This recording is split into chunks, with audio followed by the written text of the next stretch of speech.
Hello दोस्तों, कैसे हैं आप सभी। आशा करते हैं आप सभी स्वस्थ होंगे, मस्त होंगे और आपकी स्टडी भी अच्छी चल रही होगी।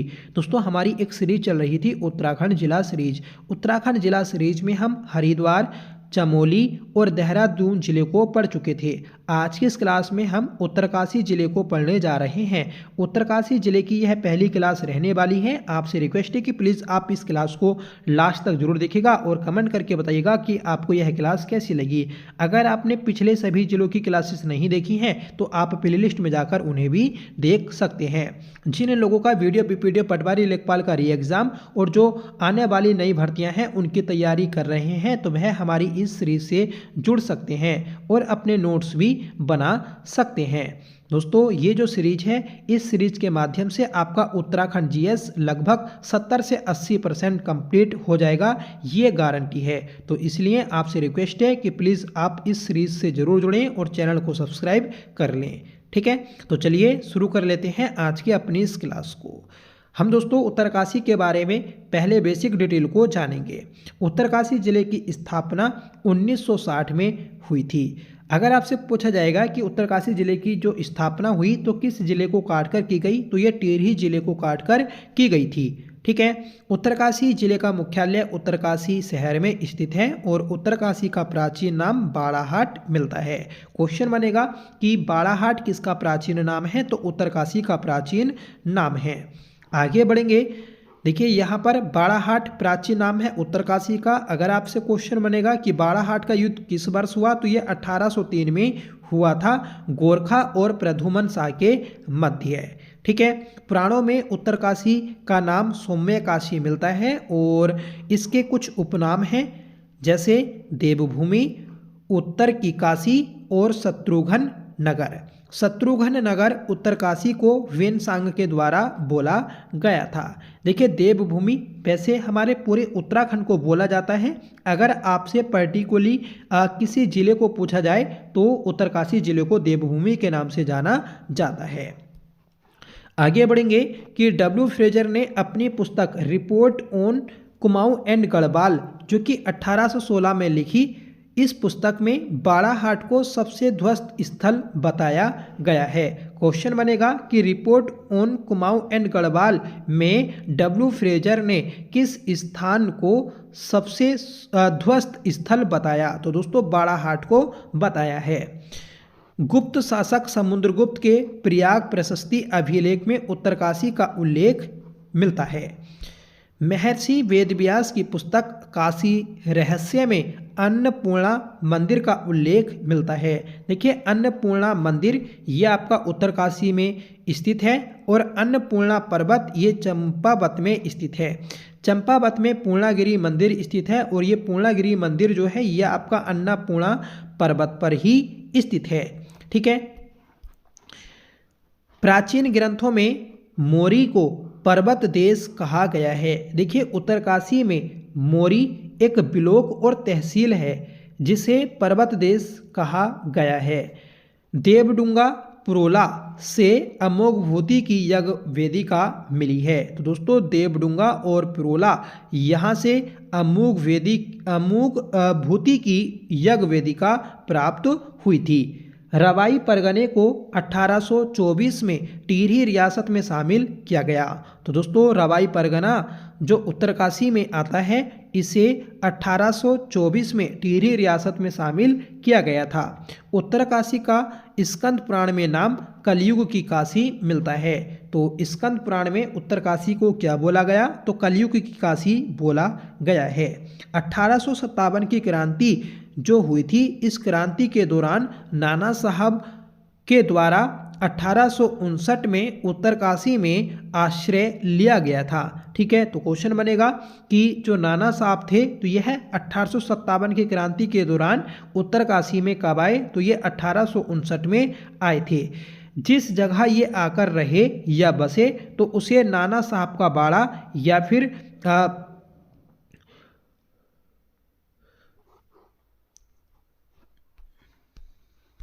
धूधूपंत उड्यार के नाम से जाना जाता है। उत्तरकाशी ये परशुराम की तपस्थली थी। ये भी क्वेश्चन बन जाता है कि उत्तरकाशी जो है किसकी तपस्थली थी, तो ये दोस्तों परशुराम की तपस्थली थी। ठीक है, अब दोस्तों हम उत्तरकाशी की भौगोलिक स्थिति को जानेंगे।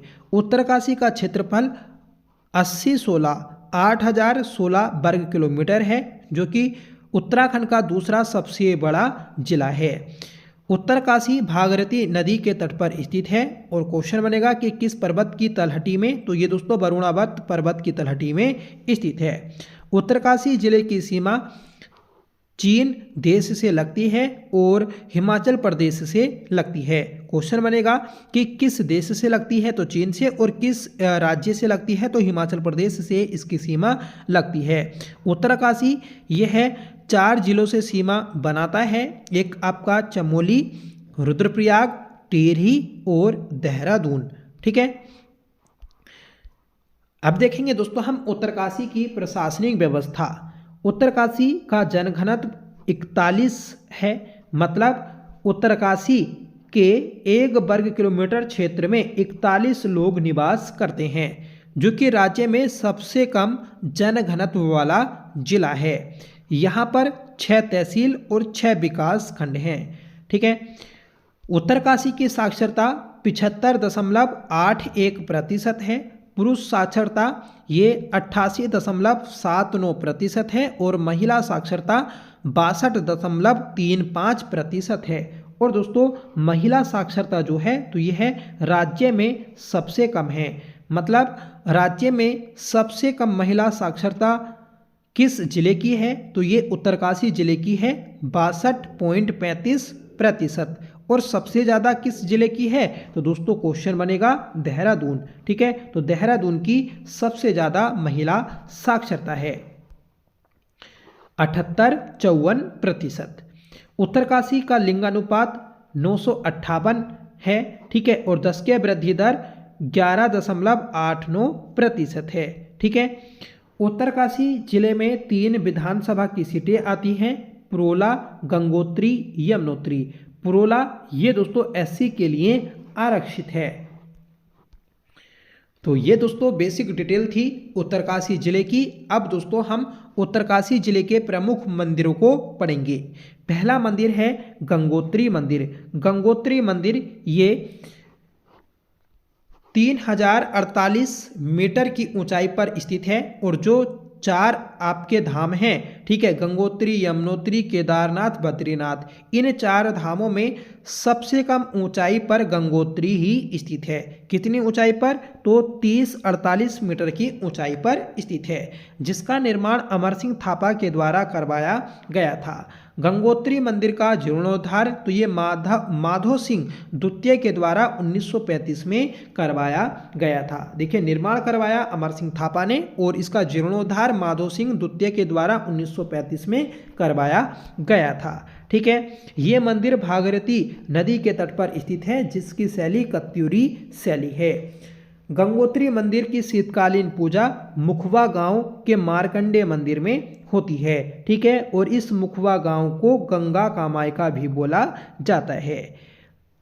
गंगोत्री मंदिर के कपाट दीपावली या भैया दूज को बंद होते हैं और इसके कपाट अक्षय तृतीया को अप्रैल माह में खुलते हैं। तो बंद होते हैं दीपावली या भैया दूज को और खुलते हैं दोस्तों अक्षय तृतीया को, जो कि अप्रैल में आती है। ठीक है, गंगोत्री में भागीरथी और केदार गंगा का संगम होता है, ये भी आप याद रखें। केदार गंगा ये केदार ताल से निकलती है, जो कि भागीरथी की सहायक नदी है। ठीक है, गंगोत्री में डूबा हुआ शिवलिंग है। ठीक है, मतलब जल में डूबा हुआ शिवलिंग कहाँ पर है, तो ये आपका गंगोत्री में स्थित है। तो ये था आपका गंगोत्री मंदिर। अब दोस्तों हम यमुनोत्री मंदिर के बारे में पढ़ेंगे। तो यमुनोत्री ये 32-35 मीटर की ऊंचाई पर स्थित है और गंगोत्री कितने पर था, तो 30-48 मीटर की ऊंचाई पर। ठीक है, यमुनोत्री इसकी नींव सुदर्शन शाह के द्वारा 1850 में रखी गई थी। जब सुदर्शन शाह के द्वारा यमुनोत्री मंदिर की नींव रखी गई तो ये दोस्तों एक लकड़ी का बना मंदिर था। बाद में इसे पक्का जो बनवाता है, मतलब पत्थर से जो इसका निर्माण करवाता है, तो वह प्रताप शाह 1879 में करवाता है। ठीक है, 1879 में इसका निर्माण कराता है। और दोस्तों इसका जीर्णोद्धार प्रताप शाह की पत्नी महारानी गुलेरिया के द्वारा करवाया गया था। ये मंदिर आपका यमुना नदी की तट पर स्थित है और इसकी शैली भी कत्यूरी शैली है। यमुनोत्री मंदिर की शीतकालीन पूजा खरसाली गांव के सोमेश्वर देवालय में होती है। ठीक है, और खरसाली गांव को यमुना कामायका बोला जाता है और गंगा कामायका मुखवा गांव को। यमुनोत्री के कपाट दीपावली या भैया दूज को बंद होते हैं और कपाट ये बैसाख तृतीया को खुलते हैं। और आपके गंगोत्री के किस समय खुल रहे थे? अक्षय तृतीया को। ठीक है, यमुनोत्री का अंतिम मोटर वाहन मार्ग ये हनुमान चट्टी है। ठीक है, और यहाँ स्थित सूर्य कुंड से ओम की ध्वनि निकलती है। क्वेश्चन बनता है कि जो आपके 4 धाम हैं तो किस धाम में ओम की ध्वनि प्रतीत होती है? तो ये दोस्तों आपकी यमुनोत्री में होती है। यमुनोत्री में एक गर्म कुंड है सूर्य कुंड और यहीं से दोस्तों ओम की ध्वनि निकलती है। ठीक है, अगला मंदिर है विश्वनाथ मंदिर। विश्वनाथ मंदिर इसका निर्माण परशुराम के द्वारा करवाया गया था। इसका पुनः निर्माण प्रद्युम्न शाह के द्वारा करवाया गया और इसका जीर्णोद्धार रानी खनेती के द्वारा 1857 ईस्वी में करवाया गया था। रानी खनेती ये प्रद्युम्न शाह सुदर्शन शाह की पत्नी थी जिसके द्वारा विश्वनाथ मंदिर का जीर्णोद्धार करवाया गया। ठीक है, विश्वनाथ मंदिर ये कत्यूरी शैली में बना है और ये यमुना नदी के तट पर स्थित है। तो गंगोत्री, यमुनोत्री और विश्वनाथ मंदिर इन तीनों की कत्यूरी शैली ही आती है। ठीक है, अगला मंदिर है जयपुर मंदिर। जयपुर मंदिर इसका अन्य नाम जयपुर धर्मशाला भी आता है, याद रखें, जिसकी स्थापना 22 अगस्त 1901 को की गई थी। ये राजस्थानी या फिर फांसड़ा शैली में बना है। इसका संचालन राजस्थान सरकार के द्वारा कराया जाता है। अगला मंदिर है भैरव मंदिर। भैरव मंदिर इसका उपनाम क्षेत्रपाल या फिर क्षेत्र का रक्षक देवता आता है। तो क्वेश्चन बनेगा कि भैरव मंदिर को किस नाम से जाना जाता है? तो इसे क्षेत्रपाल या फिर क्षेत्र का रक्षक देवता के नाम से जाना जाता है। भैरव मंदिर यहाँ भागीरथी और जाड़ गंगा का संगम होता है। ठीक है, और स्थान आता है आपका भैरव घाटी। ठीक है, या फिर लंका। भैरव घाटी का ही एक छोटा क्षेत्र है लंका, जहां पर आपकी भागीरथी और जाड़ गंगा का संगम होता है। जाड़ गंगा ये थांगला दर्रा से निकलती है। अगला मंदिर है आपका परशुराम मंदिर। हमने ऊपर देखा था कि उत्तरकाशी ये किसकी तपस्थली थी? तो ये आपकी परशुराम की तपस्थली थी। और परशुराम मंदिर ये वरुणा पर्वत की तलहटी में आता है। ठीक है, अगला मंदिर है शक्ति स्तंभ मंदिर। शक्ति स्तंभ मंदिर यहाँ 6 मीटर या 21 फीट ऊंचा त्रिशूल स्थित है, जिसकी लिपि ब्राह्मी और भाषा ब्राह्मी और लिपि भी ब्राह्मी या फिर शंख लिपि है। ठीक है, शंख लिपि दोस्तों ज़्यादा याद रखनी है। वैसे तो 2 लिपि में लिखा है, शंख लिपि ज़्यादा पूछी जाती है। यहाँ स्थित अभिलेख से अशोक चल के द्वारा 1193 ईस्वी में केदार भूमि को जीतने का उल्लेख मिलता है। तो 1193 ईस्वी में दोस्तों अशोक चल के द्वारा जो केदार भूमि थी उसे जीता गया था। इस बात का वह उल्लेख करता है इस त्रिशूल अभिलेख में। ठीक है, वैसे तो अशोक चल के द्वारा जो आक्रमण किया गया था तो वह 1191 ईस्वी में आक्रमण किया गया था। आगे बढ़ेंगे, बताइएगा कि कंडार मंदिर ये कहाँ है? तो ये भी आपका उत्तरकाशी में स्थित है, जहाँ पर मकर संक्रांति को मेला लगता है। अगला मंदिर है जो कि मोस्ट इम्पोर्टेंट है। मंदिर का नाम है पोखू देवता मंदिर। पोखू देवता मंदिर ये रूपिन और सुपिन नदी के संगम पर स्थित है। ठीक है, स्थान आता है नेटवाड़ा। तो नेटवाड़ा में पोखू देवता का मंदिर स्थित है, जहाँ पर रूपिन सुपिन का संगम होता है। और दोस्तों पोखू देवता को न्याय का देवता और पशुओं का रक्षक बोला जाता है। जो पोखू देवता हैं तो इनकी जो पूजा होती है तो वह पीठ पीछे पूजा होती है। मतलब दोस्तों पोखु देवता को देखकर पूजा नहीं की जाती, बल्कि मूर्ति की ओर पीठ करके इसकी पूजा की जाती है। तो ये मोस्ट इंपोर्टेंट क्वेश्चन है, यहाँ से प्रश्न कई बार बना है। अगला मंदिर है रेणुका देवी मंदिर। रेणुका देवी मंदिर ये परशुराम की माता को समर्पित मंदिर है। अगला मंदिर है लक्ष्मेश्वर मंदिर। लक्ष्मेश्वर मंदिर जो है तो यहाँ कौरवों के द्वारा पांडवों को जलाने के लिए लाक्षागृह बनाया गया था। ठीक है, तो जो लक्ष्मेश्वर मंदिर है तो यहाँ पर कौरवों के द्वारा पांडवों को जलाने के लिए एक लाक्षागृह बनाया गया। अगला मंदिर है मोस्ट इंपोर्टेंट है, मंदिर का नाम है मझयाली देवी मंदिर। मझयाली देवी मंदिर ये कमल नदी के तट पर स्थित है, जो कि पुष्पक शैली में बना है। मझयाली देवी मंदिर का अन्य नाम मूसा देवी मंदिर भी मिलता है। मूसा देवी मंदिर या फिर मझयाली देवी मंदिर दोनों एक ही मंदिर हैं। आपको इसकी शैली याद रखनी है, पुष्पक शैली, जो कि कमल नदी के तट पर स्थित है।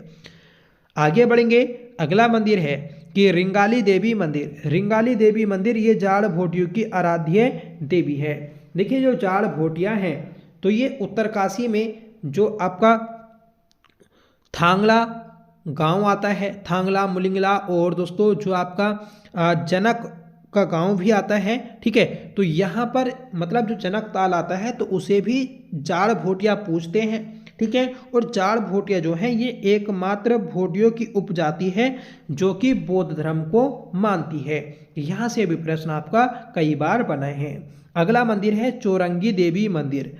अन्नपूर्णा मंदिर। अन्नपूर्णा मंदिर उत्तरकाशी में और अन्नपूर्णा पर्वत चंपावत में। दुर्योधन मंदिर यहाँ स्थित है। शनिदेव मंदिर और कचड़ू देवता मंदिर ये भी दोस्तों उत्तरकाशी में स्थित है। नागड़ी मंदिर, कर्ण देवता मंदिर, कल्प केदार मंदिर और कुटेती देवी मंदिर। जो कुटेटी देवी मंदिर है तो ये आपका ऐरावत पर्वत पर स्थित है। ऐरावत पर्वत याद रखें। आगे बढ़ेंगे हम और देखेंगे दोस्तों उत्तरकाशी के प्रमुख स्थान। ठीक है, प्रमुख स्थान में पहला स्थान है पुरोला। पुरोला ये कमल नदी के तट पर स्थित है और पुरोला को कमल नदी का वरदान बोला जाता है। पुरोला का उपनाम रवाई क्षेत्र का सांस्कृतिक केंद्र और हरकी-दून बुग्याल का प्रवेश द्वार। तो हरकी-दून बुग्याल जो कि उत्तरकाशी में स्थित है तो इसका द्वार या प्रवेश द्वार किसको बोलते हैं, तो पुरोला को बोलते हैं। पुरोला के निकट माउतड़ गांव को पर्यटकों का गांव बोला जाता है। तो जो माउतड़ गांव है इसे दोस्तों पर्यटकों का गांव बोला जाता है। यहाँ से काले रंग के मृदभांड मिले हैं। तो पुरोला से काले रंग के मृदभांड मिले हैं। कुड़िंद वंश के सबसे शक्तिशाली राजा अमोघ भूति की यज्ञ वेदिका पुरोला से ही मिली थी। ठीक है, अगला स्थान है पंटागढ़। जो पंटागढ़ है तो यहाँ पांडवों के द्वारा गो हत्या के पापों से बचने के लिए तपस्या की गई थी। ठीक है, पांडवों के द्वारा अगर कोई गो हत्या की गई थी तो उसका पश्चाताप करने के लिए, उस पाप से बचने के लिए जो तपस्या की तो वह पंटागढ़ में की थी, जो कि उत्तरकाशी में आता है। अगला स्थान है देवडुंगा शैलचित्र। तो देवडुंगा शैलचित्र इनका आकार त्रिभुजा आकार है और इसे गुप्तकालीन माना जाता है। अगला स्थान है मनेरी। मनेरी ये भागीरथी नदी के तट पर स्थित है। मनेरी भाली परियोजना फर्स्ट ये भागीरथी नदी पर 1983 में बनी थी। मनेरी भाली परियोजना सेकंड ये भागीरथी नदी पर 1976 में बनी थी। ठीक है, और यहाँ से जो विद्युत उत्पादन शुरू हुआ तो वह 2007 में शुरू हुआ था। इसी के निकट मनेरी एवं जोशियाड़ा कृत्रिम झील स्थित है। देखिए जोशियाड़ा जो कृत्रिम झील है तो ये आपकी उत्तरकाशी में स्थित है और जोशियाड़ा गांव तो ये आपका आता है चंपावत में। ठीक है, तो याद रखिएगा, इंपॉर्टेंट है। 1976 ईस्वी में कभी कभी फिल्म की शूटिंग हुई थी। तो कहाँ पर हुई थी, तो ये दोस्तों इसी क्षेत्र में हुई थी, मनेरी में। ठीक है, 1776 कभी कभी। आगे बढ़ेंगे, अगला पॉइंट है हमारा महावृक्ष की समाधि। देखिए 15 अगस्त 1989 को ऊंचाई के आधार पर 61 मीटर ऊंचे वृक्ष को महावृक्ष की उपमा दी गई थी। ठीक है, तो 61 मीटर ऊंचा एक वृक्ष था जिसे 15 अगस्त 1989 में महावृक्ष की उपमा दी गई और ये दोस्तों 2007 में तूफान में गिर गया था। ठीक है, तो महावृक्ष कब गिरा? 2007 में गिरा था। ठीक है, कितना ऊंचा था? 61 मीटर था और ये कहाँ पर था? तो ये दोस्तों आपका उत्तरकाशी में स्थित था। आगे बढ़ेंगे, अगला पॉइंट है चिन्याली सोन। तो चिन्याली सोन यह भागीरथी नदी के तट पर स्थित है और यहाँ हवाई पट्टी स्थित है जिसे 2018 में मां गंगा हवाई पट्टी के नाम से जाना जाता है। देखिए हमारे राज्य में 5 हवाई पट्टियां हैं। एक है आपकी जोलीग्रांट जो कि देहरादून में स्थित है, एक है पिथौरागढ़ में जिसका नाम है नैनी सैनी हवाई अड्डा। ठीक है, एक आती है चमोली में जिसका नाम है गोचर और एक आती है दोस्तों आपकी उधम सिंह नगर में जिसका नाम है फूलबाग। उधम सिंह नगर के पंतनगर शहर में स्थित है फूलबाग हवाई पट्टी। ठीक है, और 5वीं आती है दोस्तों आपकी चिन्याली सोन जो कि उत्तरकाशी में स्थित है। अगला स्थान है हमारा बड़कोट। बड़कोट ये भागीरथी नदी के तट पर स्थित है जिसका प्राचीन नाम राजगढ़ी आता है। तो राजगढ़ी किसका प्राचीन नाम है? तो ये बड़कोट का प्राचीन नाम है। ठीक है, राजगढ़ी वन आंदोलन 1926-30 ईस्वी में हुआ था। ठीक है, तो याद रखिएगा कि बड़कोट में राजगढ़ी जो आंदोलन हुआ था तो वह 1926 और 30 के मध्य हुआ था। बड़कोट का अन्य नाम सहस्त्रबाहुगढ़ आता है। तो याद रखें कि सहस्त्रबाहुगढ़ किसका उपनाम है? तो ये दोस्तों बड़कोट का प्राचीन नाम है और बड़कोट का प्राचीन नाम क्या मिलता है? तो राजगढ़ी मिलता है। ठीक है, शिव गुफा और डुंडकारी कुंड ये भी दोस्तों आपके यहीं पर स्थित हैं। अगला स्थान है लंका। लंका अन्य नाम भैरव घाटी। ठीक है, ये भागीरथी और जाड़गंगा नदी के तट पर स्थित है। मतलब यहाँ पर संगम होता है भागीरथी और जाड़गंगा का। भारत का सबसे ऊंचा पुल जाड़गंगा नदी पर बना है। ठीक है, याद रखिएगा, इंपॉर्टेंट है। आगे बढ़ेंगे कि हनुमान चट्टी। हनुमान चट्टी इसका प्राचीन नाम बेखानस मिलता है। तो बेखानस किसका प्राचीन नाम है? हनुमान चट्टी का प्राचीन नाम है। हनुमान चट्टी में यमुना और हनुमान गंगा का संगम होता है। ठीक है, यहाँ से डोडी ताल का ट्रैकिंग मार्ग शुरू होता है। तो डोडी ताल जो कि 6 कोनों वाला ताल है जहाँ से 80 गंगा नदी का उद्गम होता है। तो ये यहाँ से ट्रैकिंग मार्ग शुरू होता है, याद रखिएगा। नेक्स्ट पॉइंट है हमारा जानकी चट्टी। जानकी चट्टी इसका प्राचीन नाम बीफ गांव। तो जानकी चट्टी का प्राचीन नाम बीफ गांव। और दोस्तों बखानस किसका प्राचीन नाम था? तो ये आपका हनुमान चट्टी का प्राचीन नाम था। ठीक है, जानकी चट्टी में यमुना और ऋषि गंगा फर्स्ट का संगम होता है। अगला पॉइंट है हमारा, बताइएगा आप, हरसिल। हरसिल जिसका प्राचीन नाम हरिशिला। तो हरसिल का प्राचीन नाम हरिशिला मिलता है और हरसिल का उपनाम उत्तराखंड का स्विट्जरलैंड आता है। तो उत्तराखंड का स्विट्जरलैंड किसको बोलते हैं? हरसिल को बोलते हैं। भारत का स्विट्जरलैंड किसको बोलते हैं? कौशानी बागेश्वर को। और गढ़वाल का स्विट्जरलैंड ये चोपता बुग्याल को बोलते हैं जो कि रुद्रप्रयाग जनपद में स्थित है। दोस्तों जो आपका हरसिल है तो यहाँ पर भागीरथी और जलंधरी नदी का संगम होता है। ये क्वेश्चन भी आपका पेपर में बना है तो इसलिए आपको याद रखना होगा। अगला पॉइंट है कि यहाँ आलू एवं सेब की बागवानी की शुरुआत फ्रेडरिक विल्सन के द्वारा की गई थी। तो हरसिल में आलू और सेब की बागवानी किसने शुरू की? फ्रेडरिक विल्सन ने। विल्सन कॉटेज 1864 में बना था और प्रसिद्धि मतलब जो आपका हरसिल है तो ये किसके लिए प्रसिद्ध है? तो ये राजमा दाल और चावल के लिए प्रसिद्ध है। अगला पॉइंट है कि भारत का पहला अष्टवक्र संरक्षण केंद्र स्थापित किया गया। तो ये कहाँ पर किया गया? तो ये भी आपका यहीं पर स्थापित हुआ है।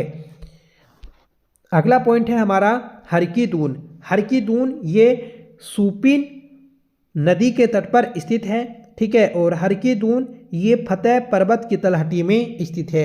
हरकी दून का प्राचीन नाम रवाई क्षेत्र देखने को मिलता है, याद रखें। और हरकी दून के इष्ट देवता जो आते हैं तो वह शमसु देवता आते हैं, ठीक है। और शमसु देवता को दुर्योधन के रूप में पूजा जाता है, याद रखिएगा, मोस्ट इंपोर्टेंट है। हरकी दून में ज्योंधार ग्लेशियर और बरासु घाटी भी आती है। आगे बढ़ेंगे कि गोमुख यहाँ से भागीरथी नदी का उद्गम होता है। 2017 में उत्तराखंड हाई कोर्ट के द्वारा इसे जीवित जीवाश्म का दर्जा दिया गया था।